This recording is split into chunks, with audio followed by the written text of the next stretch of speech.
see, you heard all the pundits and all of the, politicians, but no one ever asked any of those migrant communities themselves, how do you feel about what's going on? We never got an opportunity to hear how they were feeling and how it affects them. And now we're going to feel the aftermath. We are in uncharted waters.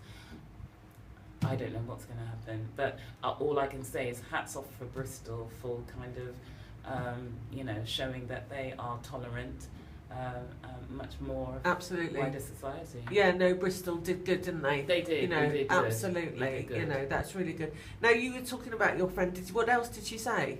Was she worried about how it's going to affect her? Well, she's worried about how it was going to affect her. She wanted to know, what does this mean? I have to go home now? Right. Because obviously there's no information. So for the many thousands of migrant and immigrant communities who are here, majority of whom who are paying into the tax system, remember they are not a drain on the system, they are paying into to the system.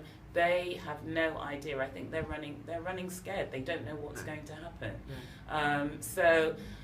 And it hasn't helped that Cameron's resigned this morning. Some members of the Labour Party cabinet have decided that they're calling for Jeremy Corbyn's resignation. All hell is breaking loose right now. It feels like it, doesn't it? It really does. The response on Facebook, as you mentioned earlier, is quite incredible. I mean, there's one lady, Rosie Cannings, I hope you're feeling better now. She said she walked into the playground, someone said, "You're right," she's burst into tears. No, last night, I had a colleague who burst into tears, and this was before the result. She said she doesn't know what she's going to do. And personally, I'm always an optimist, so I was never really thinking about, was quietly optimistic, Remain with we couldn't do that to ourselves, but here we find ourselves this morning, 24th of June 2016, and we're heading for the exit, and I mean, the only sort of little glimmer of hope that it's going to take years to implement, isn't it? Well, it has, up to 2 years, and then there's all the wranglings that could go on. It could be kind of, because at the end of the day, it's a 2-year exit program, because obviously they've got to look at, they've got to cut the ties in terms of the trade, so looking at the single market, and then all of the other hundreds of other kind of initiatives and programs. One of the things that we're going to miss, I mean, we were benefiting from millions from research grants and EU structural fundings. A lot of the money that has gone into developing places like Cardiff and absolutely, and Swansea, the green initiatives, and European Green Capital, all of those let's not talk about the European. We've got the European Cultural Capital Boom. That's I think in tatters now. Well, it must be. We're not part of Europe. We're not part of Europe. We won't be a part of Europe. No, so we won't have anything like that going on again. No. And I can foresee us maybe having a snap election, because with with Cameron resigning. This is something I wanted to ask you about. Is trying to understand a little bit more. I don't know if you can help me with him resigning. Yes. Does that mean that the Conservatives can now put in whoever they want to be our country's Prime Minister without us voting them in? Yes. See, I just can't fathom that. Well, that's why I think.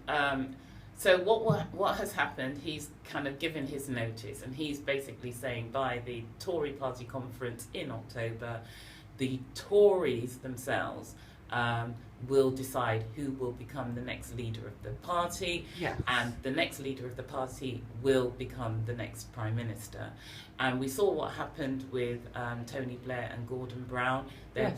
Following his election, I can't remember, was it less than a year, a snap election was called. That's right. Tories got in. Yeah. So people will have to rally if you want the Tories, because let me tell you now, right, we are going to end up potentially, my daughter wrote it and I'm going to read it. She said, Boris becomes Prime Minister, shoot me now. Scotland hold another referendum and actually leave. Labour needs Scotland in the general election. The Tories do not get a margin in 2020, so another coalition. And guess who their partner is going to be? UKIP. Our human rights will be abolished, our employment laws will mirror that of the US, and yeah, trade deals. I won't go on to say what she said because it's not readable on air, but No. you get my drift. I do, I really do, and it's just not good. And when you've got Donald Trump singing the praises of UK having their own Independence Day, you know. Don't even get me started on him, please, do not.